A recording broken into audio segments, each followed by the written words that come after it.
Dans l'évangile de Marc,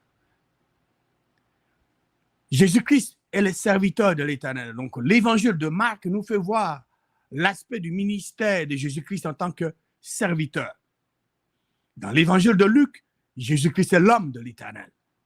Donc, l'évangile de Luc nous montre l'aspect du ministère de Jésus-Christ en tant que l'homme, fils de l'homme.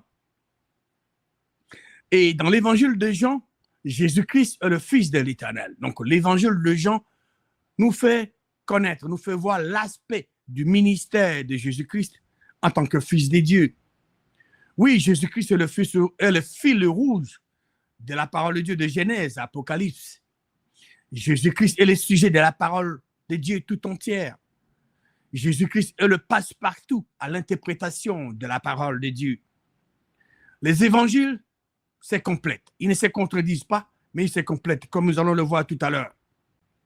Est-ce que Jésus-Christ lui-même qui avait porté la croix, ou c'est quelqu'un d'autre qui l'avait fait à sa place? La parole de Dieu va nous donner la réponse.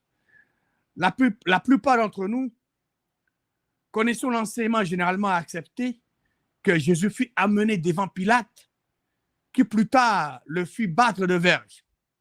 Après qu'il eut été battu de verge, les soldats mirent la lourde croix sur ses épaules pour qu'il portât jusqu'au calvaire. On voit ce film, Jésus-Christ, les gens pleurent parce qu'ils voient Jésus-Christ tomber, donc parce qu'à cause du poids de la croix. Puis comme les soldats et Jésus-Christ approchaient du calvaire, Jésus tomba sous le poids de sa croix, de sorte que les soldats prirent Simon de Cyrène et lui ordonnèrent de porter cette croix.